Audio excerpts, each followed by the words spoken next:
Am I the a-hole for not wanting to give my brother my inheritance? I want to start this by saying this. I am not my parents' favorite child. As much as this might sound absurd or even biased, which might be, there's no other way to describe my family. I'm the youngest sibling, third child, and I have a sister, oldest, and a brother. My sister and my brother are just a bit older than me, at 23 and 21, while I just turned 18 last August. Throughout my life, I've always known my parents didn't particularly like me. They would treat my siblings a lot better, give them better clothes and gifts, and even gave them allowances. I was never treated badly, but I was never given anything like that. To be honest, I don't even remember the last time my parents gave me a gift for my birthday, or even congratulated me for that matter. This was the reason I started working as a part-timer since I turned 13. Washing cars, cutting grass, washing driveways, etc. That's how I managed to have some money should I need or buy things I wanted. For example, while my parents gave my siblings laptops once they got to high school, I needed to buy my own. Which is fine. They don't need to give me anything. I'm not entitled to it. But it made me very self-conscious about myself. Now to the main point. My grandfather was a very kind man, and when he passed away, he left in his will. I'm not really sure about how this works, as I know almost nothing about the law. Inheritances for his grandchildren, my siblings and myself, to finance our studies, college housing, etc. As I understand, this money would only be possible to be used after the person is 18. Now, my sister went to college and is almost graduating. My brother, however, has changed his course 4 times in the last 2 years, and every time he did that, there was a large cost associated with it, especially since he aimed for expensive colleges. Now he spent a large part of his inheritance. It probably won't be able to finance any course to the end. This is my main problem. My parents came to me and asked me to give my brother my part of the inheritance, as he has had that problem. Thing is, I'll be taking the college entrance exams in November/December, and by giving him this inheritance, I won't be able to do that, as I won't be able to afford college at all. I told them it was absurd, and it wasn't my fault that he wasted his part of the inheritance. Their answer was, "He's your brother, and he needs help. He'll help you pay for your studies once he graduates." That means I would need to postpone college for at least 4 to 5 years. I obviously don't want to do that and told my parents that it was my decision. As you would assume, they didn't take that lightly. They've taken to call me an ungrateful child and an a-hole for not thinking about family. I'm constantly being shunned in my house, to the point that it's making me feel like a trash of a person. Am I such a monster? Now for the top comments. Not an a-hole. I strongly suspect that your brother wouldn't help you if, not when, he eventually graduates. The money was left to you for your education. You shouldn't feel any guilt for using it for its intended purpose. Yep, a bird in the hand is worth 2 in the bush. You'll never give Opie the money. Not stay home. This is the money you got and it's yours. You aren't obligated to contribute it to your brother. From the description of your post, I don't think he would help you finance your studies either.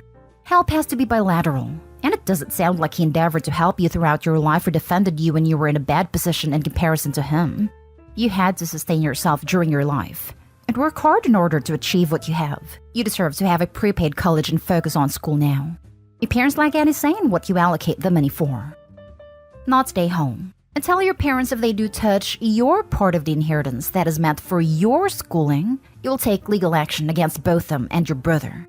I know that sounds harsh, but if they're treating you like crap and now want to screw you out of your money, fight back.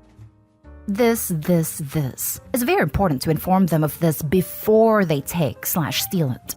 Send your parents an email referring to your proposition to give your inheritance to your brother as he's responsibly squandered his own.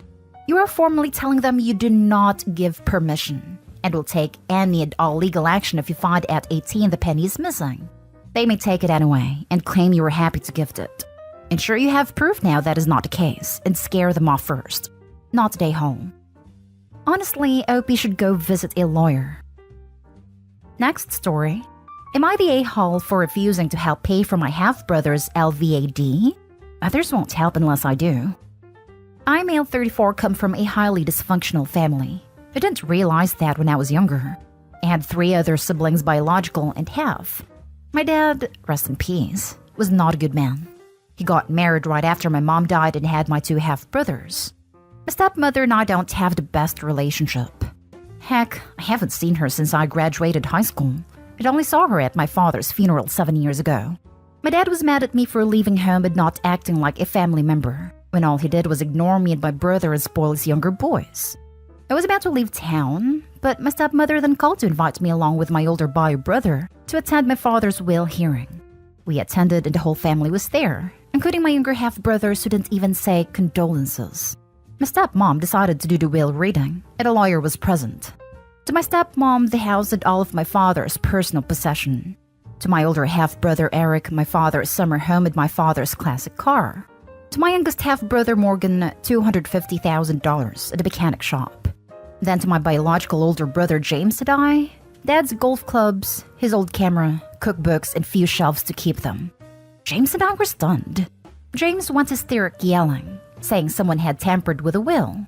But I replied that no, it's just Dad being a narcissistic a-hole punishing us for not playing family. James and I struggled a lot with finances for years, while our two half-siblings got luxury and sources of income. I stayed low contact for years after. I have decent aunts/uncles, but kept hearing about Eric's disease. I heard he lost his summer home and was struggling with money for medical bills. Then my uncle called recently saying Eric is very sick, and I needed to attend a family meeting to put money together for his LVAD. I said, why not his brother pay? And uncle said he refused to pay till all brothers contribute equally, which is fair. I asked, fair how? When James said I received nothing compared to my half-siblings, but he said my problem is with Dad, not them. I found the device is worth over $100,000, and I told him I'm not attending and won't help with anything. My dad's family got involved, saying Eric is suffering, and lost most of his belongings and that I should help. James agreed to help, but I refused, which made me feel more pressured. They told me Morgan won't pay till all brothers contribute equally, and that by saying no, I was ruining it. Not today, home. Tell Morgan he'll contribute to your entire inheritance, and to be fair, he can do the same. And in the effort of fairness, I'm sure Morgan gave OP $125,000. It'd have the value of the mechanics shop right after the will reading, right? Not today, home. Sounds like Morgan is trying to guilt and shame everyone to pay for his brother's treatment. Why would you bear any responsibility to pay for their medical treatment? Are they paying your bills? Have they ever? Where were they when you needed help? Sure, it would be kind and selfless to do so, but they are not asking for kindness, but expecting your payment and applying under pressure to get it. Not cool. Also, you are not a saint, but a human trying to support yourself in a tough world. Why should anyone but your immediate family expect you to support them financially? Also, I hate the response, your issues with Dad. Well, when Dad's will was unfair, did they ever think to maybe try to make it right by sharing anything from their inheritance with you? Or let me guess, they took the goods and ran. Next story. Am I the a-hole for refusing to co-sign for my brother's mortgage? My brother has never been great with money, and neither was his wife. They recently had their third child, and in a 2-bedroom apartment. It's been crazy, so they decided to purchase a home. They have a large dog, and renting is very difficult, almost impossible with 3 children and a dog, so they've been stuck in that 2-bedroom for 4 years. My brother actually makes a pretty good amount of money, over $100,000, but is terrible at self-control, and they usually live paycheck to paycheck. So they saved 20% for a home and got an accepted offer for a duplex, but the bank won't lend to them because of his credit card debt. I don't know exactly how much, she said it was around $40,000, and his bad credit history. My parents aren't able to borrow more money from the bank as they have their own mortgage, and they are now all looking to me to sign for my brother's mortgage. I have an apartment but it's mostly paid off, so I could help them and maybe the banks would okay them then. But I'm scared my brother will stop paying or be late on his payments, but my credit will suffer. I work in an industry that does credit checks for employment, so a bad credit could affect my future job prospects. And I'm getting a mortgage myself as I don't plan on being in my apartment forever. He has begged me and asked our parents to beg me, but I don't trust his self-control when it comes to his money. My mother yelled at me that her grandchildren are all crammed together in a tiny apartment, when I could just lend my credit to them and I wouldn't even have to pay anything. But I feel like I'll end up responsible for the debt if it doesn't get paid. Am I the a-hole? Not the a-hole. Do not do this. Do not do this. No, no, no. Do not do this. You will end up owing money. Your brother won't pay. You won't be able to or won't be notified. The bank will repossess the house. It will be sold for less than the outstanding balance, and you will be on the hook for the remaining amount. If the house is destroyed or sells for far less than he owes, you can end up nearly paying for the entire amount of the house with nothing to show for it. This is just a bad idea all around. Not today, home. Anyone that gives you crap can co-sign for him instead. 100%. But mom saying Opie should just share their good credit is a huge a-hole. This can damage someone's entire future, and brother is clearly a bad risk. A bad risk. Next story is titled, Am I the a-hole for threatening a lawsuit against my daughter-in-law? Hi, I am a grandma and I own a pretty good business in accounting. I'm not filthy rich, but I surely have a good amount of money and I've set aside a lot of money for my grandson for college, or for a house if he decides not to go to college. Every year for his birthday for the past 8 years, I've given him around $800 a year for Christmas and his birthday so he can enjoy himself. It's quite a hefty sum of money, but he's a great child, and I believe he deserves the money. He is 15 at the moment. Well, recently came forward and told me that for 5 years my daughter-in-law has stolen a lot of money from him, and some from my son as well. It turned out that she was spending a lot of money to herself. I decided to pretend that my grandson's money would be going towards college funds. It was usually through gift cards, so how would it even go towards a college in the first place? Not only this, but apparently he was barely even fed and didn't get basic necessities a lot of the time. 6 years ago, she broke up with my son and dated a man whose salary was well enough to make sure my grandson was getting what he needs. They weren't in poverty. I was furious. Not only was the money I gave my grandson to have fun being used by someone who I didn't even like in the first place, but my grandson was being neglected when they could have given him the basic necessities. I recently emailed my daughter-in-law, telling her how much she owes me and if she doesn't pay it back by the end of the year, I'm getting my lawyers involved. Well, she was furious and started using the fact that her boyfriend is a military sniper as a way to threaten me into dropping the charges.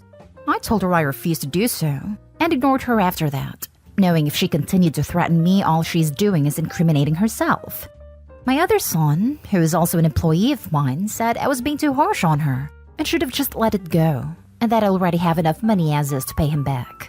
Am I the a-hole? Edited to add.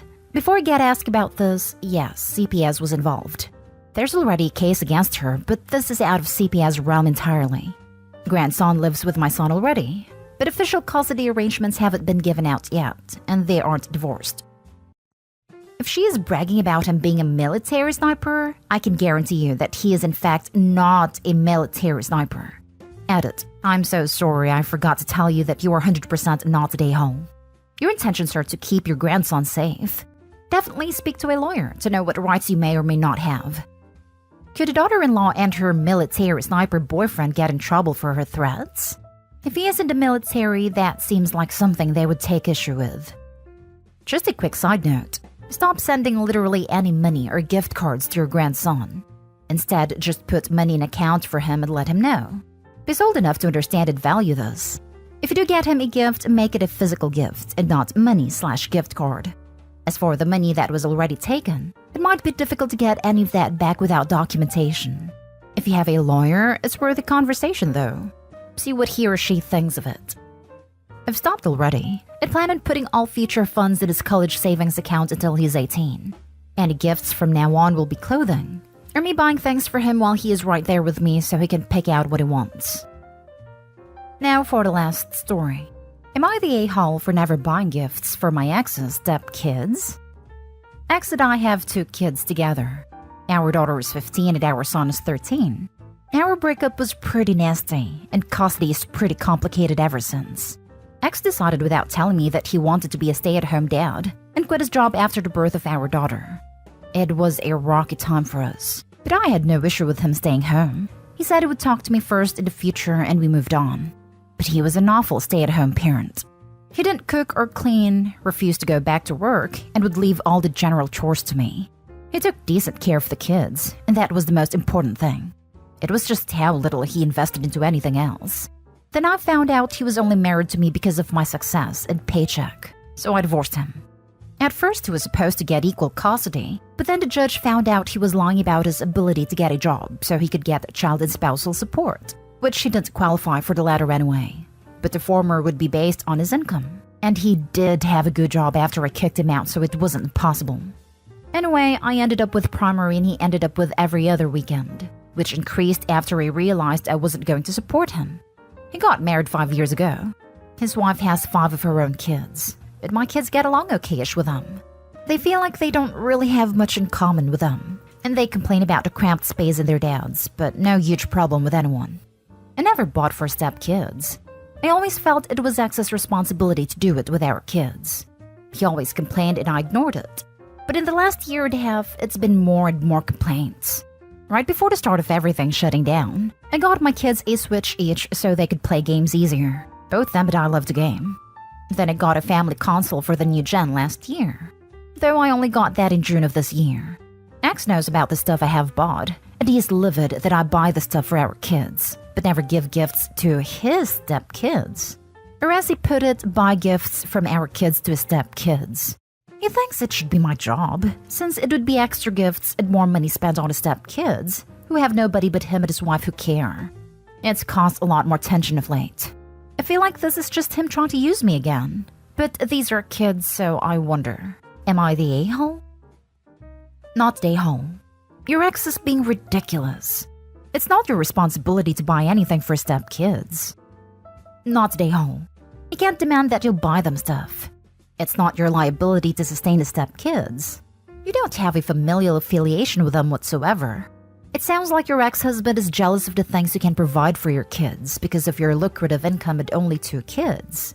Maybe it feels like there is an expectation of him to buy those things too. They always keep them here, with the exception of friends' houses.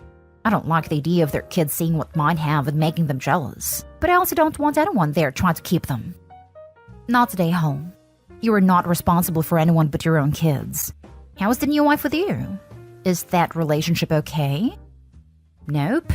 At one time it was okay at first. Then after they got married, a fight over Christmas came up, and things have not been okay since. Basically, we have this thing in our city where they do a Christmas village, and you can test out some of the upcoming cool stuff, but you need to pay. They wanted me to pay for them to go as a family because I brought my kids.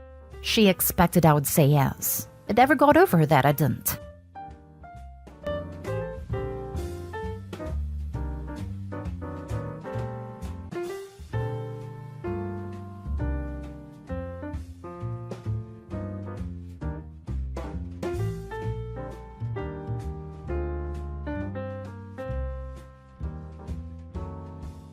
My family is telling me to not leave my cheating wife after she tried to end herself.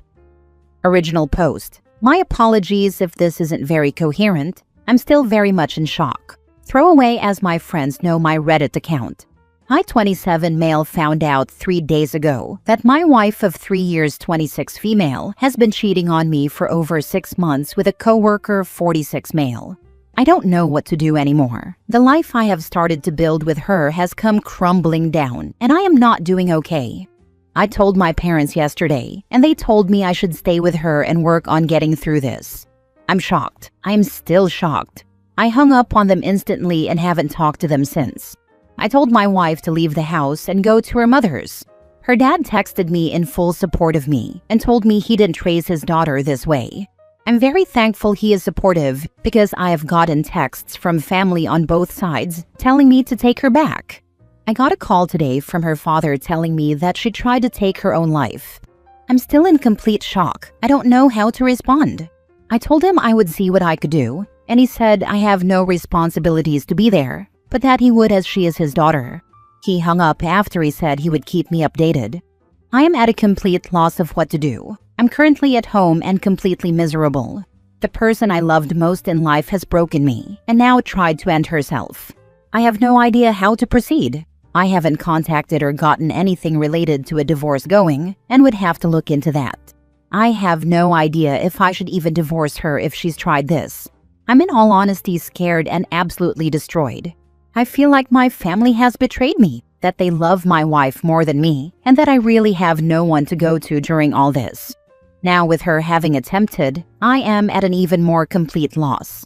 I need some advice here, as I cannot think straight. What can I do about all this?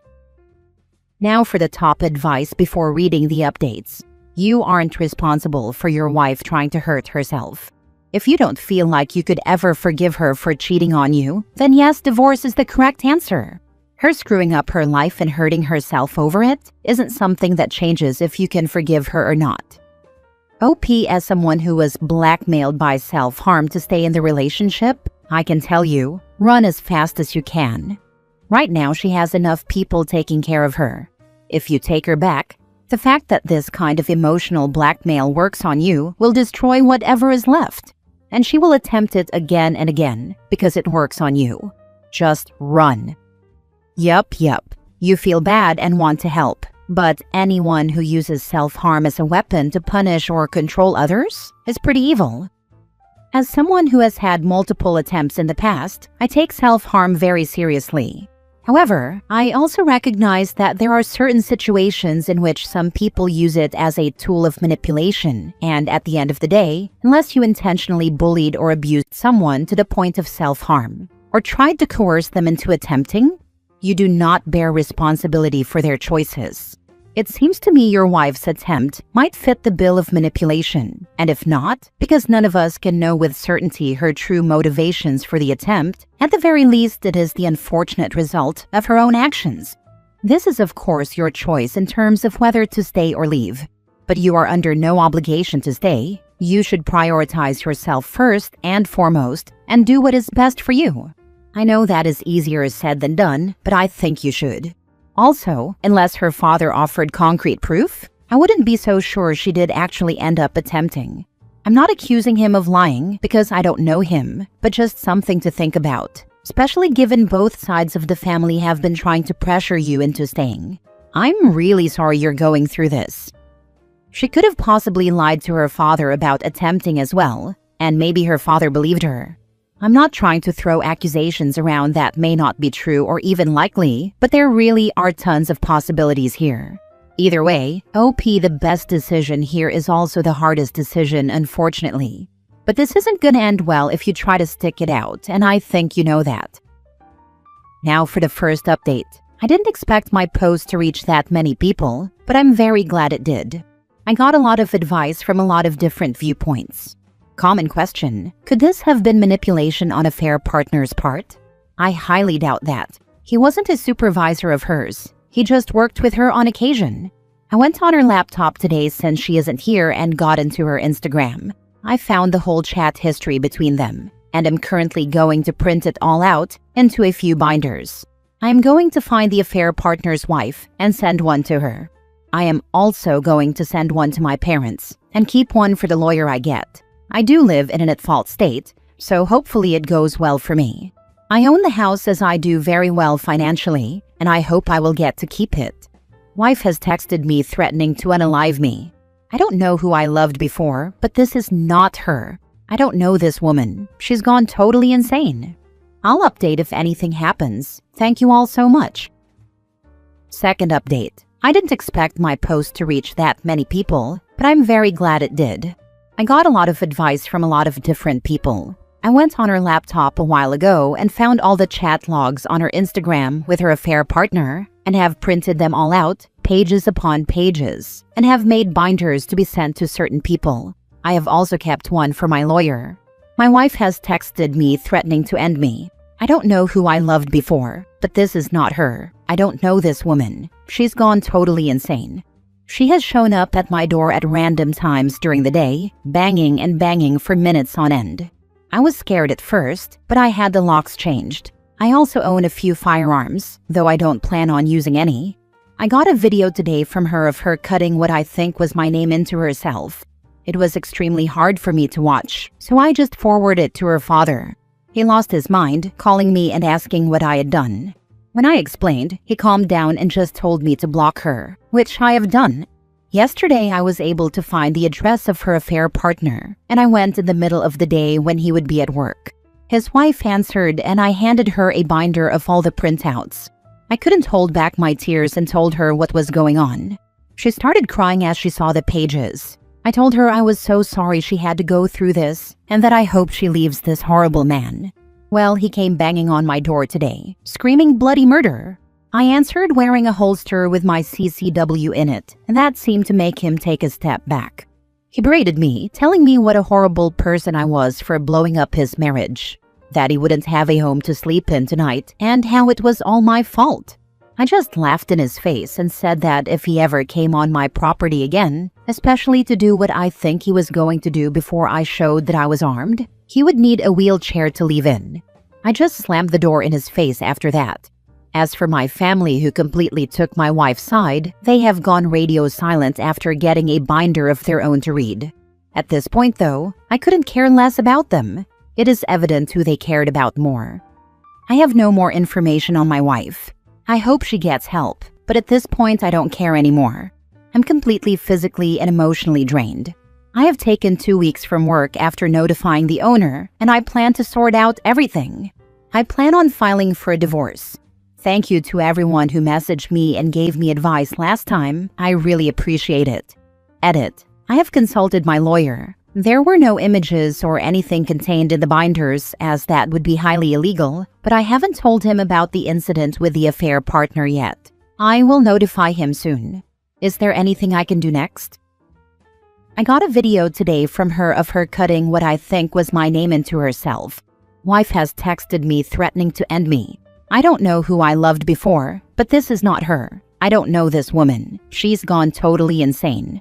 So your partner was totally fine, then went off the rails with cheating, screaming episodes, and nonsensical behavior? Has she been evaluated for mental health issues since all of this started? Because this went from a typical cheating story to what sounds like a manic episode. She's in the right age range for an initial schizophrenia or bipolar flare-up. For the most part, yeah, it came out of nowhere. She did show the scars from self-harming she did as a teenager. As long as I have been with her, though, she hasn't shown anything relating to bipolar or schizophrenia. You need to stop doing anything until you speak with a lawyer. Yeah, OP. Stop threatening people verbally or intimidating them with a gun. I understand that you have the right to bear arms, but you'd be surprised how quickly that goes out the window when the cops show up or when you're sitting before a judge. Your interactions with the other man can absolutely be used against you to paint you as violent or abusive during the divorce process. I know it probably felt really good to put that man in his place, but please stop for your own sake. If your wife or her affair partner show up at your door again, do not answer. Call the cops and start recording. I won't anymore. I think I just got caught up in all of it. I plan on keeping them all locked away until this is all over. Make sure you talk to some of your neighbors to observe when one of them comes to your house. This will also help to show that they are not leaving you alone. Cameras are also good, even a doorbell cam.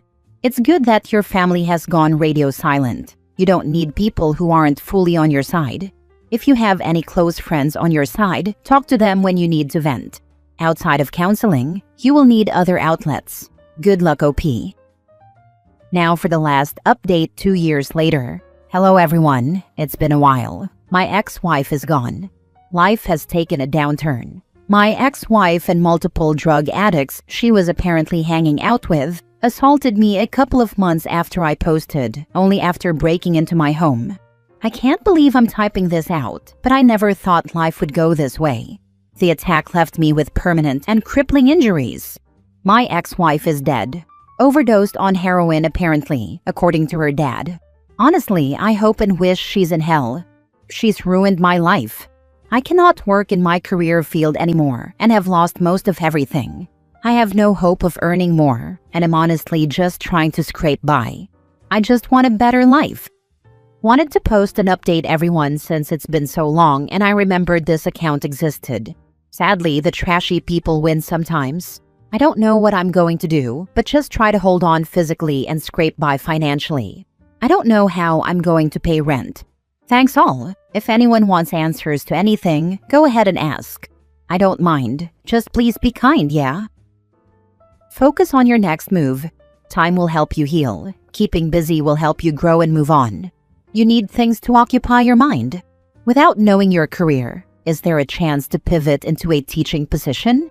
Are there programs for people who want to get back to work after significant illness or disability? Any family or friends who might be able to help let you live with them as you get physical rehab or go back to school? You are 29. You have a whole life ahead of you. In my opinion, this reads as a little insensitive considering it's been almost 2 years since the attack. It sounds like his field may be physical activity-based, and if it's anything like construction or plumbing, it's nigh impossible to pivot to a teaching position. I get that you're trying to say that he should keep his head up, but his original post was about how deeply unsupported he was by his parents, so finding a friend or family to live with might prove difficult too. Oh my goodness.